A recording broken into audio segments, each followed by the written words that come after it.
wassalamu ala asyrafil mursalin sayyidina wa maulana Muhammadin sallallahu alaihi wasallam wa ala alihi wa sahbihi wa tabi'in, amma ba'd. Hadratul mukarramin, wabil khusus yang kami hormati Ketua Takmir Masjid Al-Falah Bapak Ustadz Siddiq Effendi beserta seluruh pengurus dan dewan penasehat, para alim, para kiai, para asatidz, tokoh agama, tokoh masyarakat yang kami hormati dan kami ta'zimi, Bapak Ibu, rekan-rekan, adik-adik sekalian, yang mudah-mudahan kita semuanya selalu mendapat curahan rahmat dari Allah Subhanahu wa taala. Amin Allahumma amin. Pada kesempatan ini bersama Al-Imam Muhammad bin Muhammad Al-Ghazali At-Tusi rahimahullah dalam kitabnya Bidayatul Hidayah dan Marathil Ubudiyah, kita menilik pada kesempatan ini amalan-amalan yang ringan namun memiliki dampak yang luar biasa dan pahala yang besar dari Allah Subhanahu wa taala. 4 amalan yang kita telah tilik beberapa pada pertemuan-pertemuan yang lalu. Setelah selesai sholat subuh, setelah zikir dan juga doa, setelah sholat khususnya sholat subuh, karena zikir setelah sholat dan doa setelah sholat ini memiliki pengaruh yang tinggi. Bahkan di dalam satu hadis disebutkan dari Abdullah bin Umar bin Khattab dari Nabi Muhammad SAW, beliau bersabda, khaslatani au khallatani. Jadi ada 2 amalan, ada 2 perbuatan, ada 2 kriteria seorang hamba muslim la yuhafizu alaihima abdul muslimun illa dakhalal jannah. Ada 2 amalan, tidaklah seorang hamba muslim menjaga kedua amalan ini melainkan dia masuk ke dalam surga Allah Subhanahu wa taala. Di dalam hadis itu disebut ada peniadaan dan ada huruf pengecualian. Ini kan punya makna yang penghususan yang kuat. Peniadaan, pengecualian. Tidaklah seorang hamba muslim menjaga kedua amalan ini melainkan masuk surga Allah.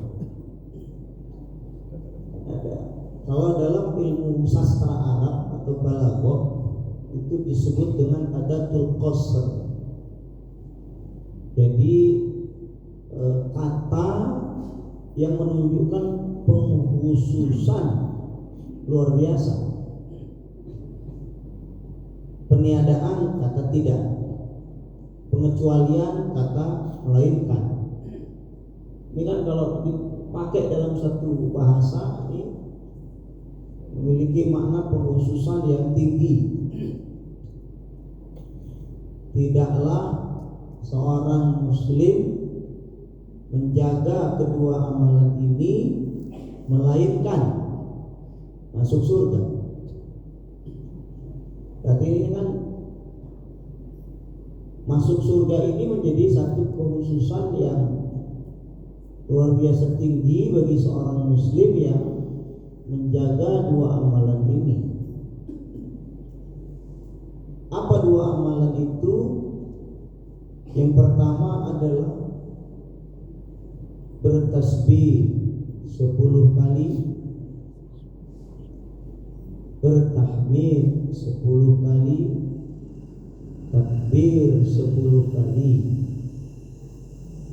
Dalam satu hadis ini, di riwayat hadis yang lain, tasbih 33 kali, tahmid 33 kali, takbir 33 kali, ditutup tahlil 1 kali. Yang pertama, setiap selesai sholat fardu, ini amalan yang sangat penting, sunnah. Yang kedua, ketika mau tidur, tasbih 33 kali, tahmid 33 kali, takbir 34 kali. Semuanya 100. Tapi dalam ucapan lisan 100, dalam timbangan Allah Subhanahu wa taala 1000. Sebagaimana yang disampaikan di dalam sabda Rasulullah SAW, dalam lisan manusia 100, ya kan? Tasbih 33, tahmid 33, takbir 34, total 100. Itu dalam lisan manusia. Tetapi kata Nabi, dalam timbangan Allah Subhanahu wa taala 1000. Ini kan sebagaimana dalam ayat yang disebut kelipatan secara 10 kali lipat kebajikan. Ya, setiap perbuatan atau amalan itu 10 kali lipat. Bi'asyri amsalihah wal hasanatu bi'asyri amsalihah. Jadi kebaikan itu dilipat gandakan 10. Walau dalam lisan manusia 100, tapi dalam timbangan Allah Subhanahu wa taala 1000. Itu 10 kelipatan. Yang luar biasa. Yang melakukannya wa huma yasirun, kata Nabi. Jadi zikir setelah sholat fardu, kecuali kalau ada kajian keilmuan. Ini ilmu jauh lebih tinggi dari semua. Kalau ada kajian keagamaan atau majelis ilmu jauh di atas semua. Ini ketika tidak ada majelis ilmu, sangat baik untuk dijaga. Zikir setelah sholat fardu. Yang disebutkan di sini adalah tasbih 33 kali, atau ketika seseorang misalkan waktunya tidak punya banyak, sebenarnya kan waktu ini sama aja 24 jam juga, cuma ada yang sibuk sehingga sholat waktunya sempit, bisa 10 sebagaimana yang ada dalam hadis Nabi ini.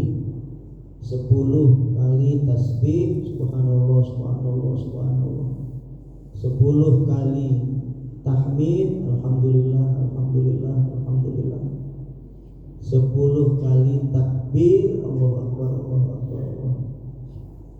Bisa 10.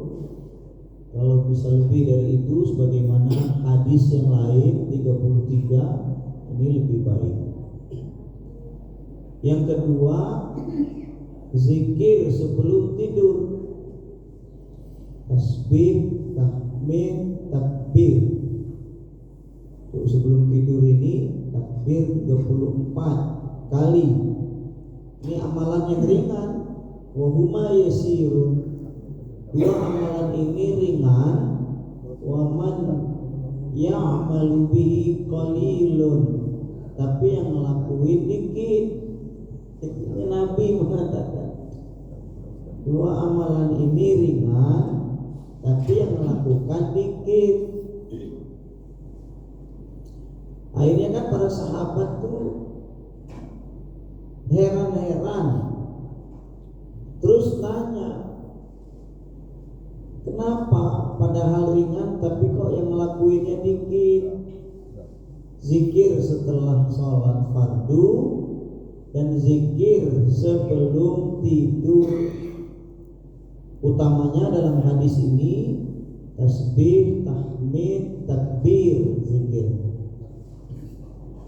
Nabi menjawab, ya'ti ahadakum fi naumihi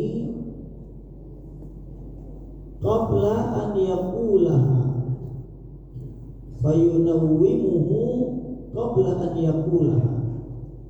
Jadi setan mendatangi kalian,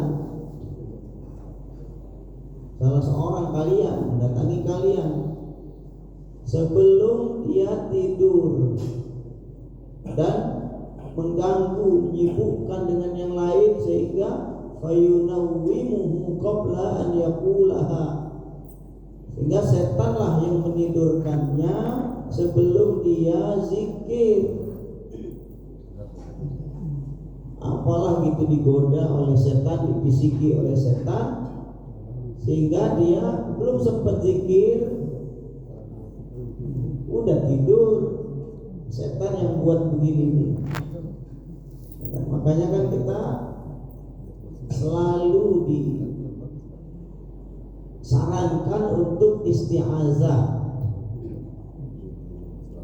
kondisi apapun itu dianjurkan untuk isti'azah. Isti'azah itu a'udzu billahi minasyaitonir rajim. Dianjurkan untuk selalu berlindung kepada Allah. Godaan setan ini kan gede betul. Ya, orang mau tidur udah tidur aja gitu, tanpa ada bacaan, tanpa ada zikir. Apalagi mau baca tasbih, mau baca tahlil, mau baca takbir, mau baca tahmid gitu ya. Udah tidur aja. Setan yang membuat ini dan menggoda. Juga wa ya'ti fi sholatihi fayudzakiruhu qabla an yaqulaha. Yang kedua, setan juga mendatangi salah seorang di antara kalian dalam sholatnya. Ketika selesai sholatnya yang dimaksud. Selesai sholat, setan datang. Bahkan sebelum sholat juga dia goda. Emangnya gak kepanasan Pak Ustadz, setan masuk ke masjid? Ini kan realita yang ada. Ternyata orang masuk ke masjid dan sholat, itu sholat kepalanya kemana-mana. Kepalanya nggak di sini, tapi pikirannya kemana-mana. Tahu-tahu rakaat keempat aja isya, ya kan, loh tiganya mana? Dia nggak sadar. Tahu-tahu udah rakaat keempat. Ya Allah, ini kan digoda setan, digoda setan. Selesai sholat juga tetap menggoda. Ini kan setannya hebat betul, hebat dalam arti godanya dan tidak pernah putus asa. Setan tuh, kalau pengen tahu tuh, nggak pernah putus asa dalam menggoda. Maka di dalam Al-Quran itu kan disebutkan ketidakputusasaan si setan ini. Di dalam Al-Quran dibahasakan dengan menggoda dari depan, dari belakang, dari kanan, dari kiri, dari seluruh arah. Menggodanya. sholat juga dibisiki. Fayudzakiruhu, selesai sholat setan datang goda, mengingatkan orang yang selesai sholat ini dengan kebutuhan-kebutuhannya, hajat-hajatnya, urusan-urusan duniawinya. Dia ingatkan terus. Oh iya, itu belum kelar urusan itu. Oh ini belum. Oh segala macam. Akhirnya habis sholat itu langsung pulang. Allahumma lantas jalan. Kita kan Allahumma antas salam. Ini Allahumma lantas jalan.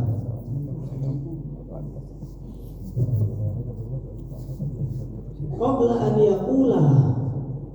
Jadi selesai sholat, setan dekat, godain, mengingatkan kebutuhan-kebutuhannya, hajat-hajatnya, urusan-urusan duniawinya.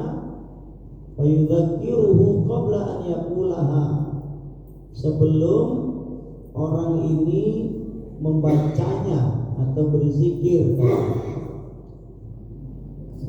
Maka godaan setan ini sangat besar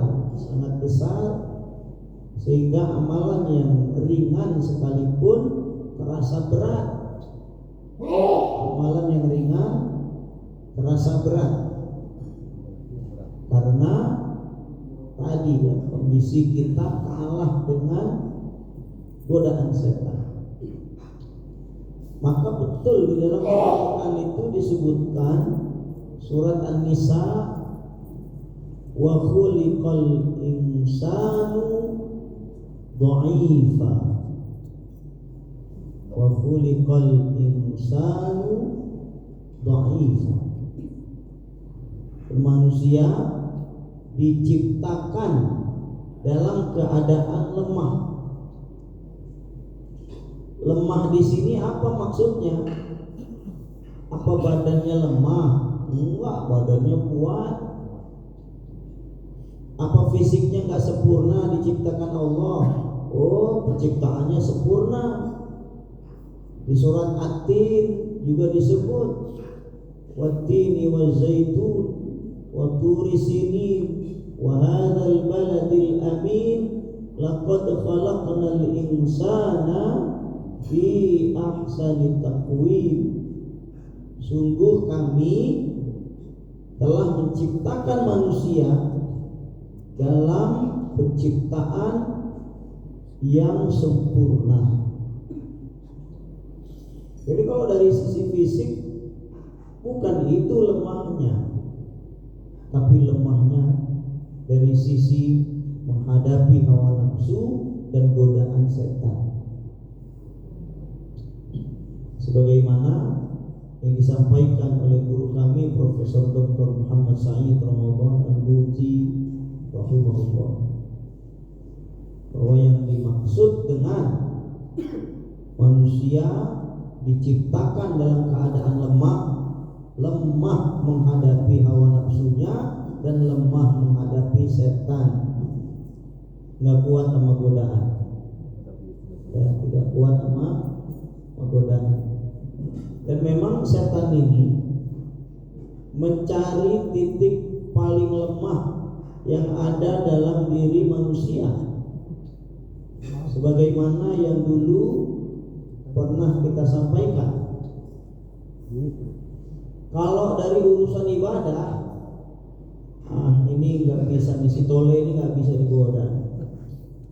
Urusan sholat, urusan puasa, urusan udah angkat tangan, udah digoda dengan segala macam cara, nggak bisa. Tetap aja ibadah. Urusan ibadah angkat tangan, tapi nggak pernah nyerah nih setan. Masa nggak ada yang lemah si tole ini? Cari, oh dia ini lemahnya kalau sama uang, digoda lewat jalur uang. Akhirnya terplesetlah dari jalur uang, buat dia miskin semiskin-miskinnya dengan segala macam cara. Kalau dia kerja, yang lainnya ya kan diprovokasi, kan itu kerjanya nggak benar segala macam, akhirnya dipecat si tole ini sama bosnya. Miskin dia, kemudian ditawarkan kan nggak makan seminggu itu, andai ya kondisinya seperti ini berubah, si tole nggak makan seminggu, wah berat. Iming-imingi, ada yang ngasih uang, ada yang ngasih harta, ada yang ngasih makanan segala macam. Tapi pindah agama, wah. Atau ketika dia kondisinya semacam ini, terpojokkan, masih bilang pekerjaannya udah korupsi dikit-dikit, kondisi juga terpuruk secara ekonomi, lemah, di situ dia masuk setan. Si tole ini dari ibadah nggak bisa digoda, dari harta uang nggak bisa digoda, tetap dia kokoh. Cari lagi, pokoknya setan itu mencari titik paling lemah dalam diri manusia, dicari. Oh ternyata tole ini lemahnya kalau sama perempuan. Misal digoda dengan perempuan, bergiur, akhirnya selingkuh. Misal, emang bisa Ustaz ahli ibadah tapi selingkuh? Dulu di Mesir itu ada yang memprotes Mufti Agung Mesir, Profesor Ali Jum'ah Muhammad, karena beliau mengatakan begini, wali itu berkemungkinan maksiat pada Allah. Ada satu orang ini protes, nggak betul sih melawan mufti itu. Masa wali bermaksiat kepada Allah? Nggak mungkin. Berarti kan dia tidak paham hukum. Karena apa? Ini kan ketika hukum-hukum rasionalitas ini tidak bisa difahami dengan baik oleh dia, apalagi kaitannya dengan akidah tuh ya, ini kan problem. Maka kalau kita belajar ilmu akidah atau ilmu tauhid, khususnya tidak al-sunnah wal jamaah, al-asy'ariyah, itu pasti diawali dengan hukum-hukum rasionalitas. Hukum-hukum rasionalitas, yaitu wajib, mustahil, jaiz atau boleh atau mungkin.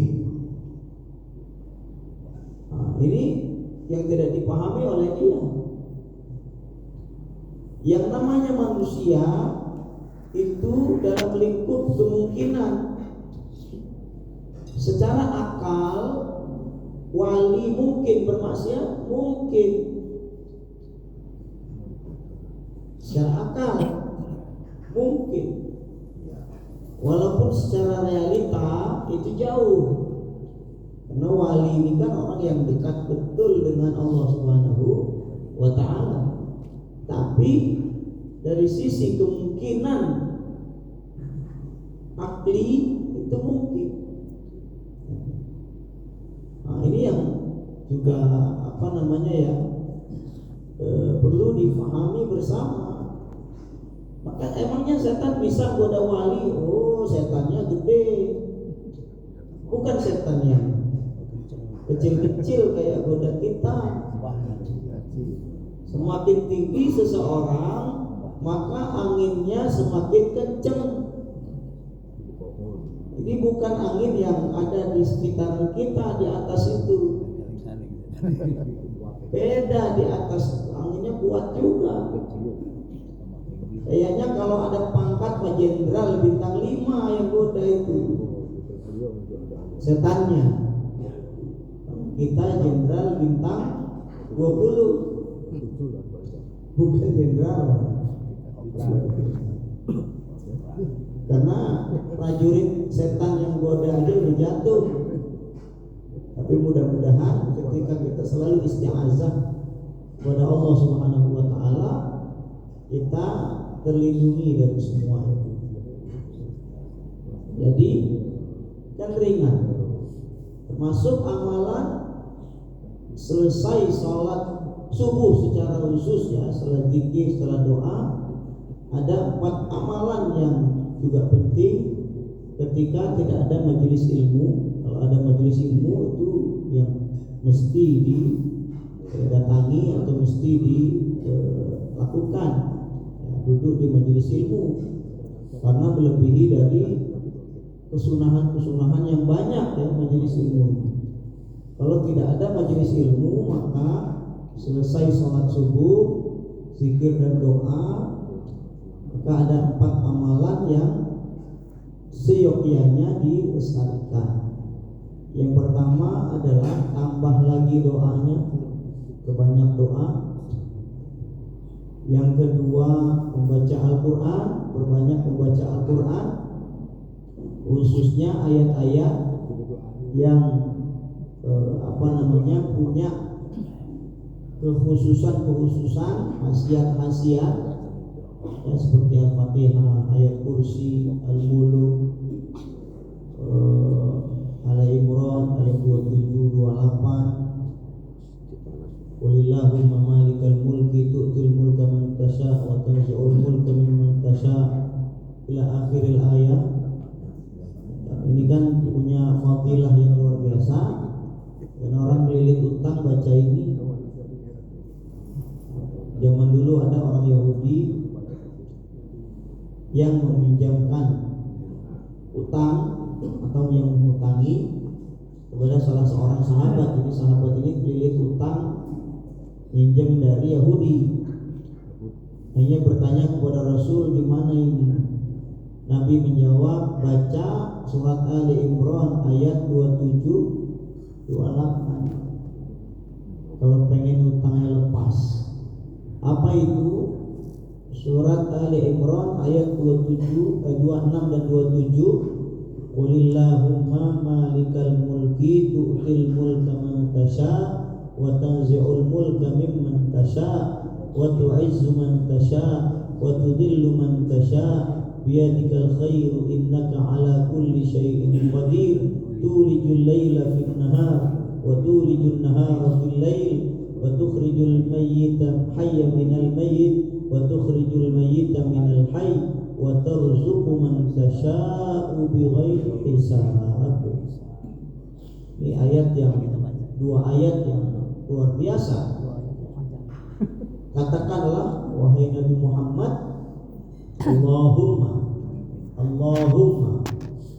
Allahumma ini kan aslinya ya Allah. Iya-nya dibuang, diganti mim di akhir. Allah akhirnya kasih mim.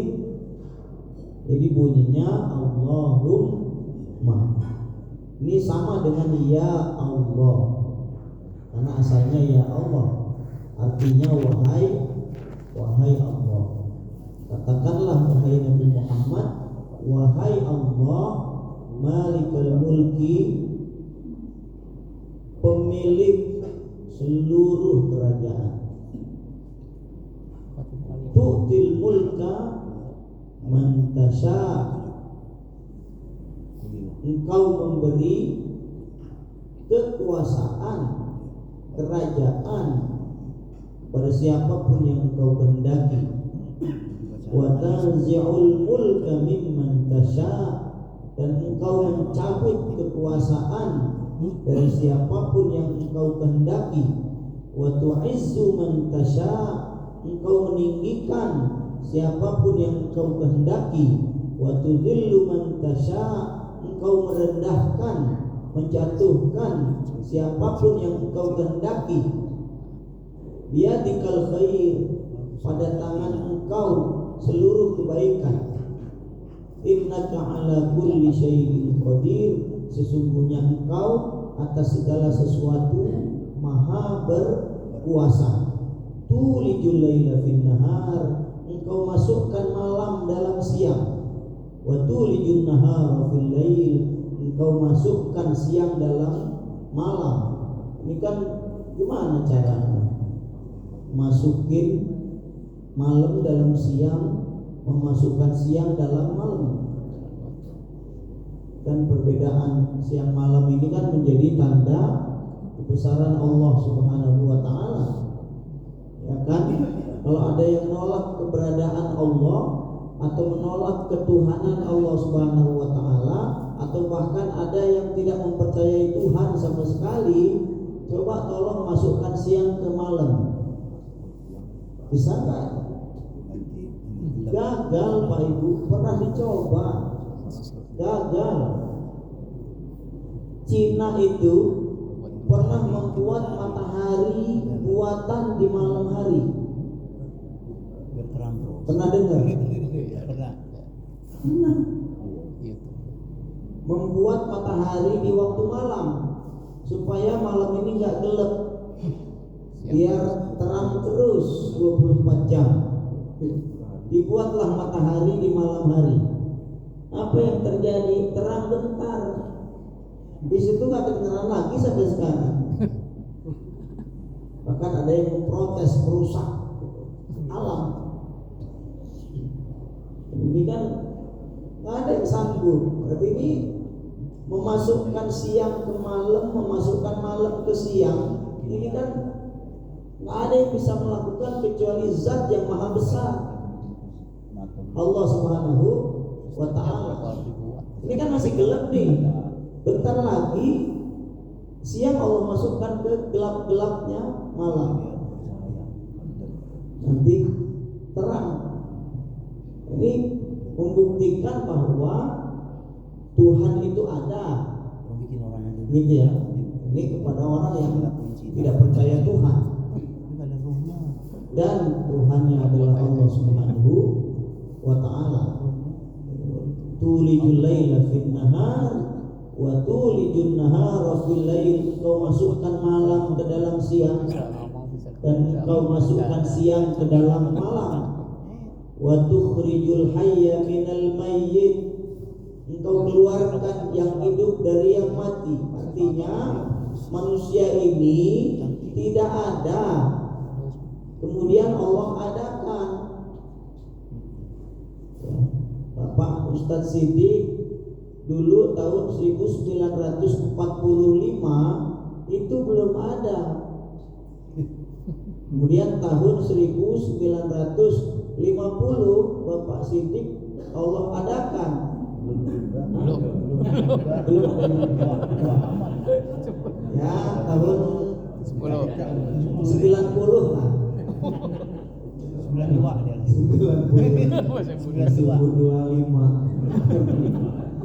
tahun 90 Allah adakan. Dan itu yang dimaksud wa tukhrijul hayya minal mayyit. Allah mengeluarkan hidup dari tidak ada. Wa tukhrijul mayyita minal hayy, dan mengeluarkan yang mati dari kehidupan. Artinya Allah mematikan dari yang hidup. Sekarang hidup, nanti mati. Kemudian setelah mati dihidupkan kembali. Ini kan tidak akan mungkin bisa melakukan kecuali Zat yang Maha Kuasa, Allah Subhanahu wa ta'ala. Wa tarzuqu man tasha'u bighairi hisab, dan engkau memberi rizki siapapun yang engkau kehendaki bighairi hisab, tanpa batas. Itu makanya Nabi menyarankan kalau orang kelilit utang baca ini surat Ali Imran ayat 26-27. Tapi habis itu jangan utang lagi, baru lunas. Allah datangkan perantara, misalkan tole melunasi utangnya dengan segala macam cara. Tapi habis itu jangan lagi utang, ya kan? Kecuali kalau memang kepepet betul udah 7 hari 7 malam nggak makan minum. Silahkan. Emang utang itu nggak boleh Ustaz? Boleh.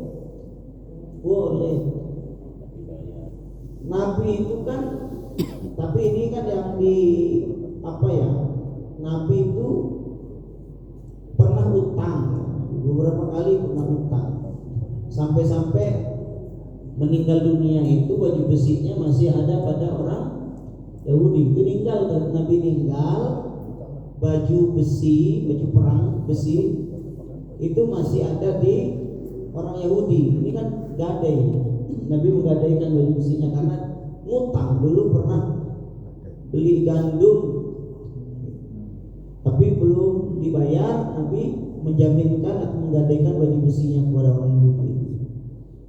Itu sampai meninggal dunia baju besinya masih ada di orang Yahudi. Berarti kan belum terbayar juga utangnya gitu loh. Ya, belum terbayar juga utangnya, Nabi udah meninggal. Ya, bukan berarti utang nggak boleh. Nabi juga utang sampai meninggal juga belum kebayar utangnya.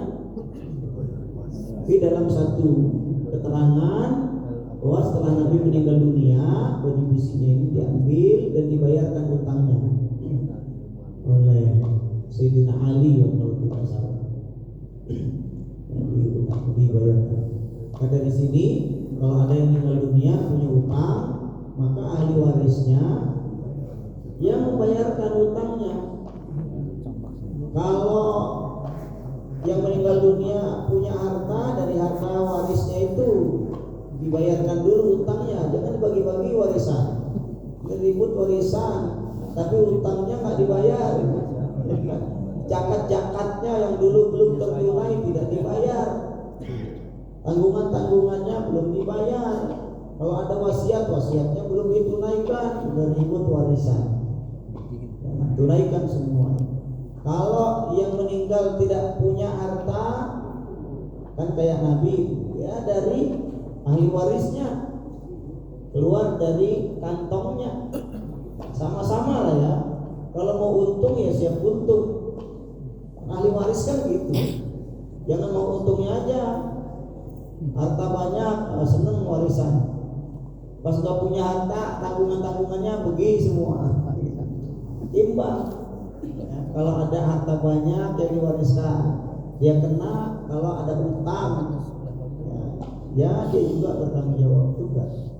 Maka sangat baik ketika ada yang meninggal dunia, ahli warisnya menyampaikan kepada masyarakat atau siapapun, apabila ada tanggungan dan keterkaitan dengan mayit, silahkan menghubungi kami sebagai ahli waris dan keluarga.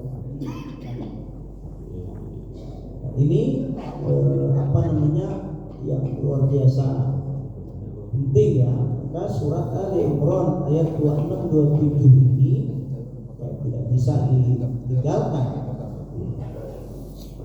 Orang yang kelilit utang, karena berutang boleh, tapi jangan sampai kelilit-kelilit.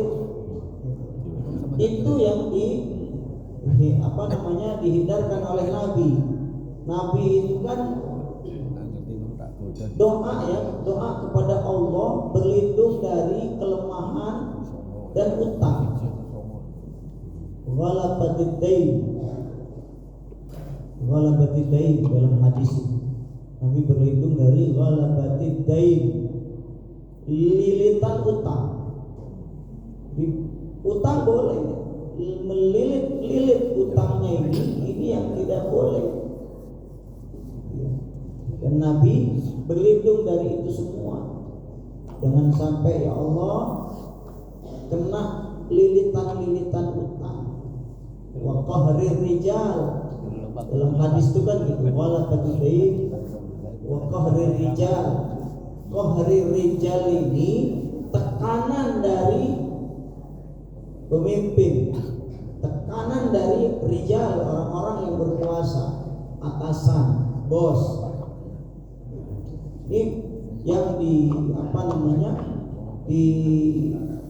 dipanjatkan oleh Rasulullah dalam doa pada Allah Subhanahu wa taala. Ya Allah, aku berlindung kepadamu dari kelemahan, dari kebakhilan, dari lilitan utang, dan dari tekanan penguasa, tekanan pimpinan, tekanan atasan. Kan yang biasa neken atasan, kalau bawahan ke atasan nggak biasa, jarang. Biasanya kan atas ke bawah. Dan orang yang hidup dalam tekanan ini, dia tidak bisa mengambil keputusan yang jernih. Maka kita selalu mendoakan pemimpin-pemimpin kita, pejabat-pejabat kita, agar melaksanakan amanah dengan betul-betul tidak ada tekanan, sehingga murni dari dalam dirinya sendiri. Orang kalau tidak ada tekanan, ini kan enak bekerja. Kita selalu berdoa karena masih banyak orang-orang baik dan pejabat-pejabat yang baik di negeri ini. Kita doakan mudah-mudahan mereka dilindungi oleh Allah Subhanahu wa taala untuk mengampu amanah menjaga bangsa Indonesia ini. Jangan doakan buruk jadi buruk betulan, habislah kita. Mengingatkan betul penting sekali, mengingatkan, kemudian meluruskan.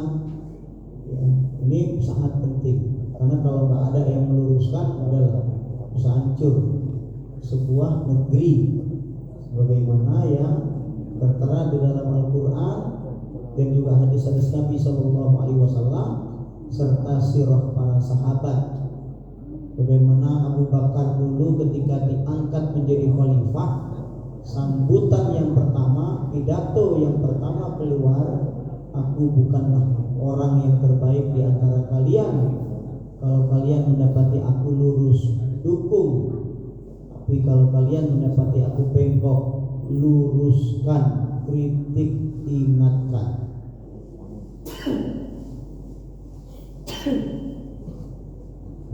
Jadi yang pertama banyak berdoa, yang kedua banyak membaca Al-Quran.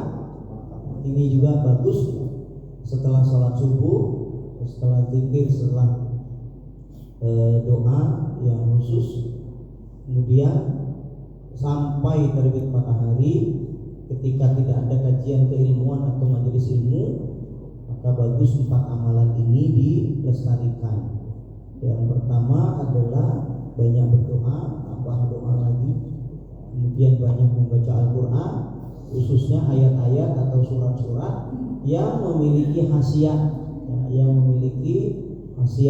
seperti Al-Fatihah, akhir-akhir surat Al-Baqarah, kemudian ayat 26, 27 surat Ali Imran, kemudian surat At-Taubah ayat yang terakhir 128, surat Al-Fatah ayat 27, Al-Isra 111, kemudian dari 5 ayat pertama surat Al-Hadid, kemudian 3 ayat terakhir surat Al-Hasyr. Ini ayat-ayat yang memiliki khususan. Qul huwallahu ahad, qul a'udzu birabbil falaq, qul a'udzu birabbin nas, ayat kursi, surat Al-Mulk. Ini memiliki khasiat-khasiat dan ini baik untuk dibaca. Ustaz, saya mau urutin aja Pak Ustaz, baca Quran yang ngurut Pak Ustaz dari awal. Bagus. Dari awal mushaf, dari Al-Fatihah terus Al-Baqarah, Ali Imran. Pak Ustaz, saya untuk Al-Quran ini tambahkan juga Pak Ustaz baca terjemah. Silakan. Bagus. Baca dulu rutinan ya, ngaji dengan Arabnya. Baca dulu 1 atau 2 halaman atau 2 lembar baca. Kemudian ada satu waktu misalkan 5 menit untuk baca satu ayat dan satu terjemahan.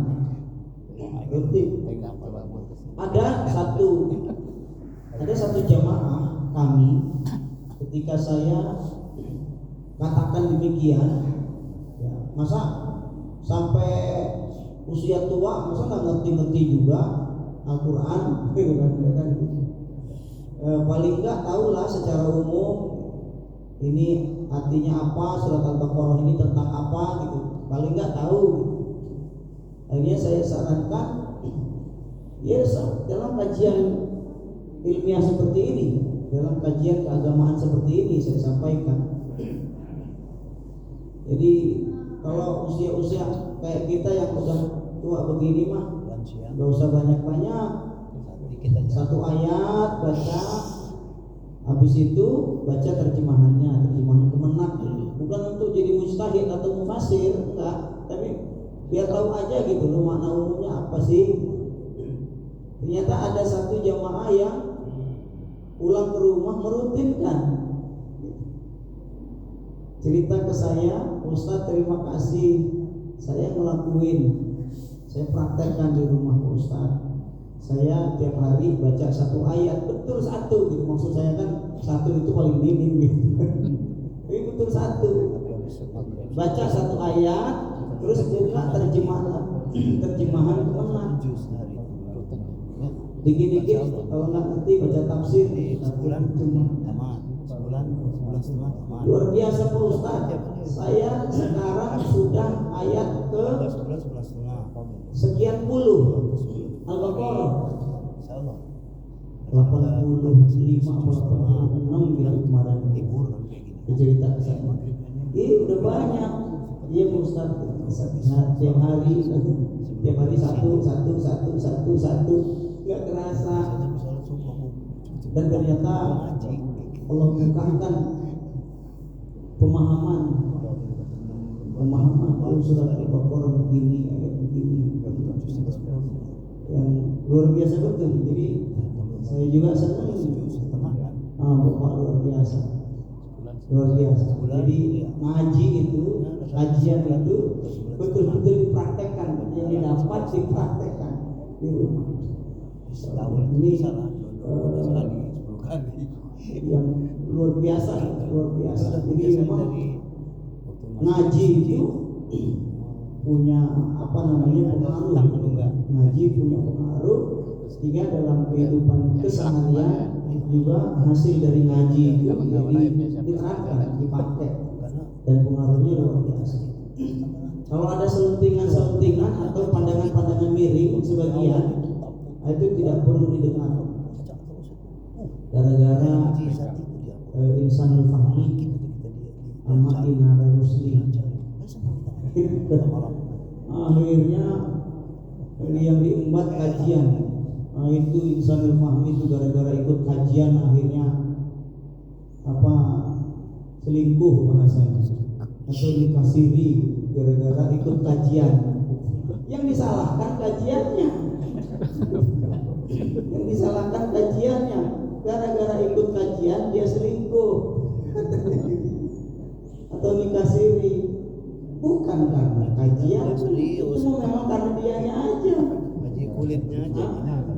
Iya, ini juga yang perlu betul-betul dipahami gitu ya.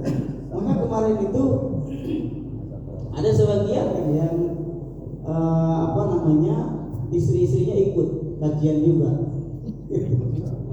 Tapi oleh ketuanya sambil bercanda, ini ibu-ibu ikut kajian, ini setia sama suami atau curiga sama suami?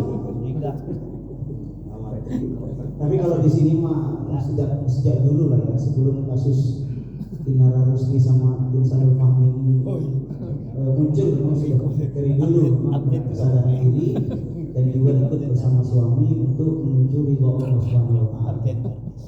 Ini ternyata kan pengaruhnya gede nih. Jadi kajiannya ini yang diserang, ya sebagian masyarakat itu, iya kok gini ya. Ini yang perlu betul-betul dicamkan. Jadi bukan salah kajian keagamaannya, tapi Ya memang orangnya begitu. Orangnya begitu. Nggak ada kajian keagamaan mana yang nyuruh selingkuh. Nggak ada. Nggak ada. Nikah siri. Nikah siri ini nikah lagi tapi di bawah tangan. Diam-diam. Ya, walaupun secara agama sah, namun ini tidak dianjurkan. Iya, karena problem dia. Kalau nggak punya surat-surat, nggak punya macam-macam. Wah, ini banyak kasus terjadi. Banyak kasus terjadi. Lakinya pergi aja gitu tanpa bilang. Nggak tahu ini digantung kan? Karena nggak ada bukti-bukti. Bukti apa? Catatan di negara nggak ada. Dia mau menghabisi istrinya atau mau mukul mau apa, istrinya nggak bisa melapor ke pengadilan. Atau gara-gara ini statusnya sebagai suami ya, statusnya sebagai suami melapor statusnya sebagai manusia yang dizolimi bisa. Atau ketika tidak diberi nafkah misalkan dia ngadu ke pengadilan, suami saya tidak memberi nafkah gini. Hakim tidak bisa memanggil suami ini. Karena ketika laki-laki ini bilang, mana bukti saya suamimu? Tidak ada. Tidak ada. Catatan resminya saya suamimu mana? Tidak ada. Nah, ini yang juga penting ya, itu dipahami bersama. Dan ini mungkin yang dapat disampaikan pada kesempatan ini. Mudah-mudahan kita semua dalam kajian ini betul-betul dengan ridho Allah Subhanahu wa taala, berangkat dan pulangnya bersama ridho Allah Subhanahu wa taala dan masuk ke dalam surga Allah Subhanahu wa taala. Demikian yang dapat disampaikan. Kalau ada hal-hal yang perlu didiskusikan atau ditanyakan, silakan. Allahu a'lam. Atau Pak Ustaz. Oh ya.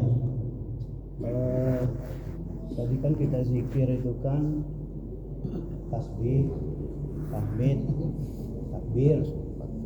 Kapan kita mau menzikirkan kalimat thayyibah? Abdul zikri fa'lam. Sedangkan itu zikir yang paling afdol dan itu kunci surga, Pak Ustaz. Kapan kita menzikirkan la ilaha illallah? Baik. Jadi zikir-zikir ini di dalam hadis Nabi kan banyak betul. Ya, zikir-zikir banyak betul.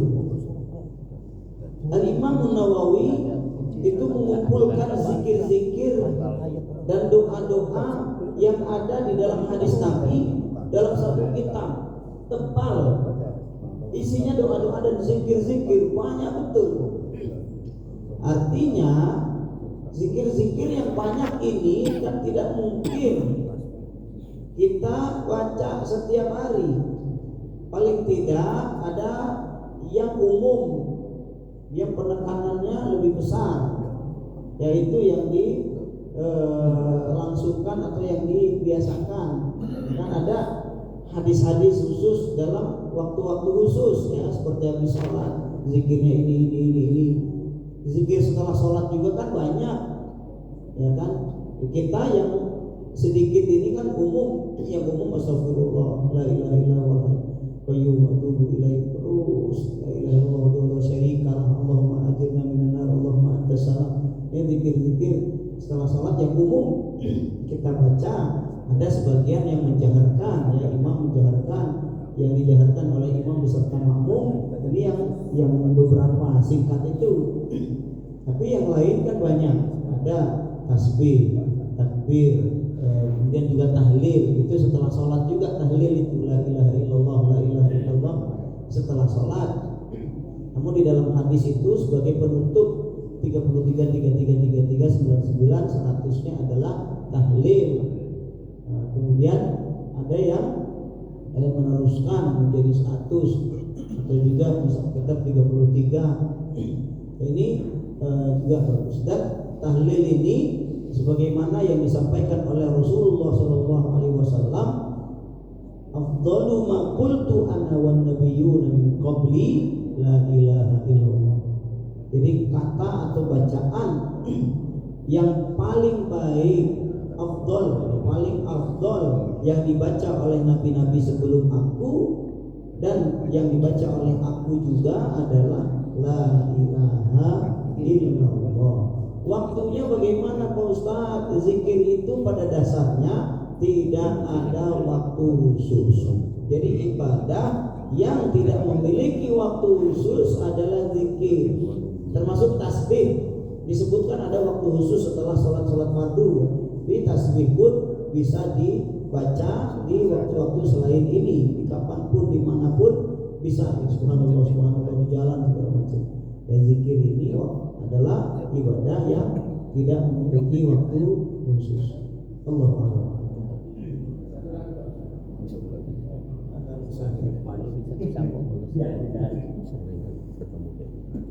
Ini hanya masalah termasuk amalan, mungkin termasuk yang terlaksana itu. Ini salah satu itu kalau saya tidak pelajari di pondok ya, barangkali kalau dulu ini sekarang ada waktu taklim kalau di Suprinatul aja taklim atau taklim waktu taklim. Waktu taklim itu sampai kalau di Suprinatul aja itu sampai seukuran panahan setombakan, bukan setombak tapi setombakan. Tapi alhamdulillah sekarang sudah ukurnya waktu di handphone itu kalau suruhnya itu kan jam 5.30 kalau nggak salah, terus suruhannya jam 6 menit nasa jadi ragu kalau hari ini kalau pengertian saya salah satu itu waktu tengah yang dilakukan di waktu utama itu waktu satu jam setengah lah dari waktu sampai jam 8 ada waktu pertengahan dari jam 8 sampai jam 11 ada waktu akhir. Yang saya yang tak pelajari dan saya berharap kami sana semua saya khawatir amalan sebenarnya di sini kayak banyak berbagai waktu masuk ke musala nggak ada suruh saja sebelumnya jam Semarang asal khawatir terbuka dengan dalam sifat sama ini yang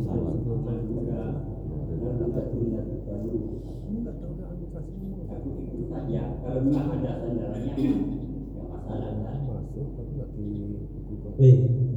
Jadi betul ya apa yang disampaikan bahwa ada 5 waktu yang diharamkan sholat. Di sebagian redaksi fikih itu makruh, tapi makruhnya tahrim. Makruh tahrim itu makruh yang mendekati keharaman. Terus sebenarnya mau membahasakan haram cuma kan nggak haram-haram banget gitu. Ini makruh tahrim bahasanya dalam fikih itu. Tapi yang dimaksud adalah haram. Jadi ada 5 waktu yang diharamkan sholat. Yang pertama ketika terbit matahari yaitu syuruk.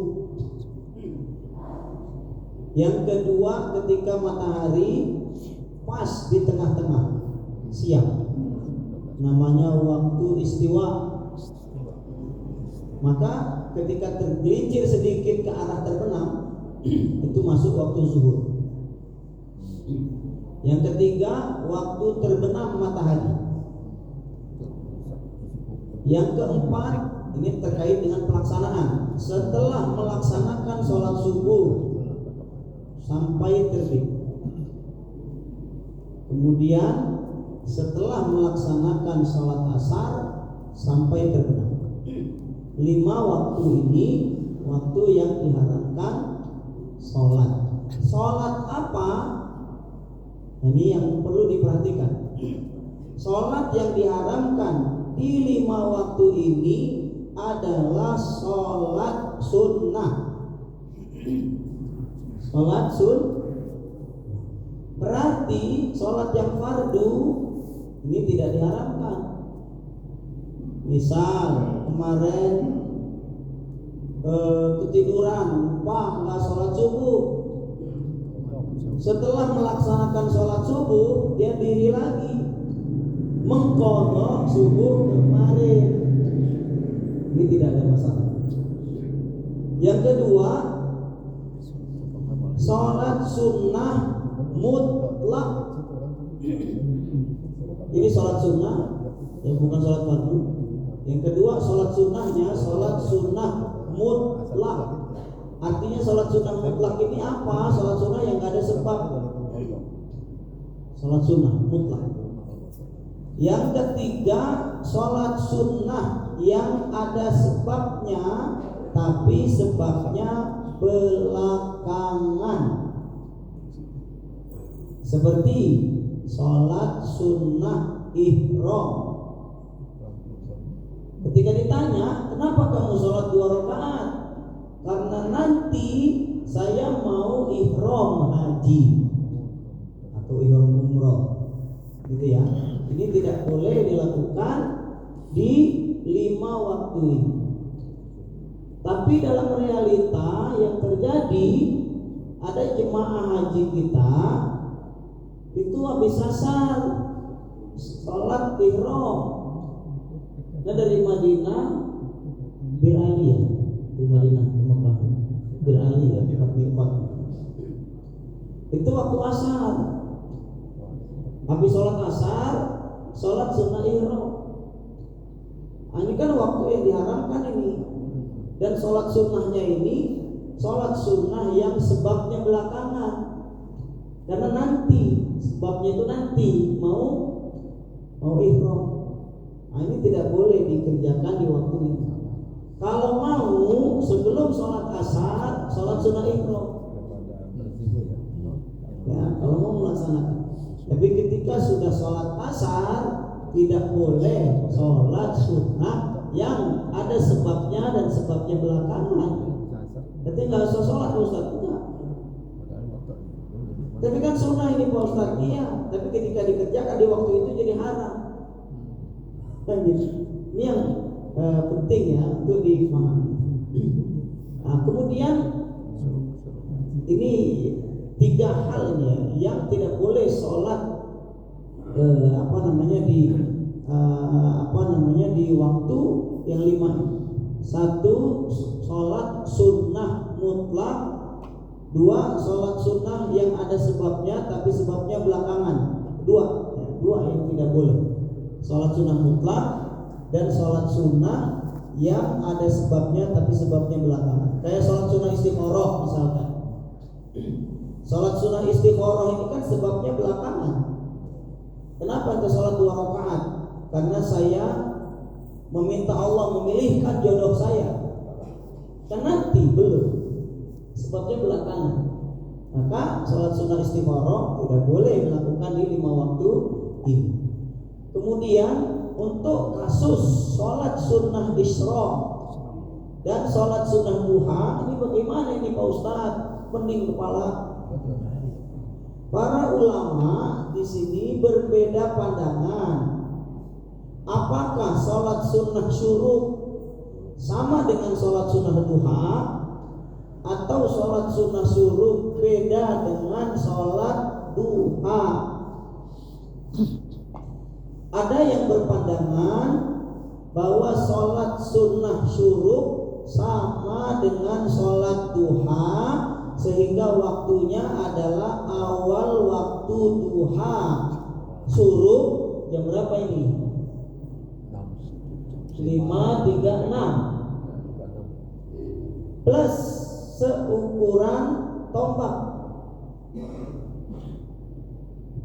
sekitar 4 derajat. Diukur itu 4 derajat. Seukuran penombakan itu 4 derajat. 1 derajat itu 4 menit kurang lebih, 4 menit. 4 kali 4 karena 4 derajat, 4 menit kali 4 derajat sama dengan 16 menit. Maka sholat syuruk itu jam 6, jam 5.36 ditambah 16 berapa?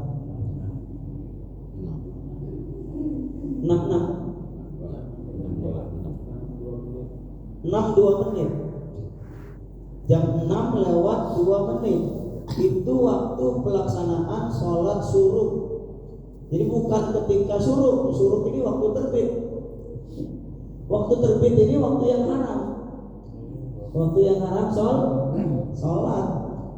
Jadi ini pandangan yang pertama ya, pandangan mayoritas ulama. Mayoritas ulama berpandangan bahwa sholat syuruk sama dengan sholat duha, sehingga waktunya adalah awal duha. Kalau sekarang jam 5.36 plus 16 menit, itu jam 6 lewat 2. Yang kedua, ada yang berpandangan bahwa sholat syuruk berbeda dengan sholat duha, sehingga waktunya adalah waktu terbit, berbeda dengan duha. Kemudian ketika ditanya, ini kan waktu yang diharamkan. Betul, kalau nggak ada sebab atau sebabnya belakangan. Kalau ini kan ada sebab, sebabnya berbarengan, yaitu saat terbitnya matahari berbarengan dengan terbitnya matahari, sholat kan gitu. Tapi ini sangat lemah memang, ya, sangat lemah. Jadi yang dikuatkan adalah waktu sholat syuruk sama dengan awal duha, yaitu jam 6 lewat 2 menit waktu sholat syuruknya. Karena memang dalam hadis ini juga termasuk yang kuat ya, yang kuat. Karena dalam hadis itu disebutnya summa yusolli rakaatain, pakai summa ya, sampai terbit matahari summa yusolli rakaatain. Maka dia summa ini kan lalu, tapi lalunya ada jeda waktu, nggak langsung. Kalau pakai fa itu langsung, tapi kalau dalam hadis ini summa dia kemudian tapi ada jeda waktu, sehingga ini dipahami disamakan dengan waktu duha, maka dia akan mendapatkan pahala haji dan umroh sempurna. Demikian ya, mudah-mudahan bisa dipahami dengan baik. Allahu a'lam. Jadi memang ada dua pandangan ulama terkait ini. Demikian ya yang dapat disampaikan pada kesempatan kali ini. Mudah-mudahan bermanfaat bagi kita semua, dan kita akhiri dengan sama-sama baca doa Al Quran, bersalawat kepada baginda Nabi besar Muhammad sallallahu alaihi wasallam, dan kafaratul majlis bersama-sama. Allahumma arhamna bil Quran waj'alhu lana imaman wa nuran wa hudan wa rahmah. Allahumma dhakkirna minhu ma nusina wa 'allimna minhu ma jahilna warzuqna tilawatahu ana al-layli wa atrafan nahar waj'alhu lana hujjatan ya rabbal alamin. Allahumma salli ala Muhammad ya Rabbi salli alaihi wasallim.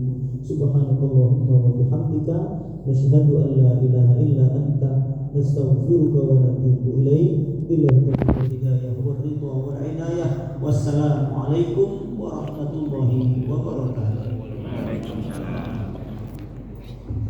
Alhamdulillah.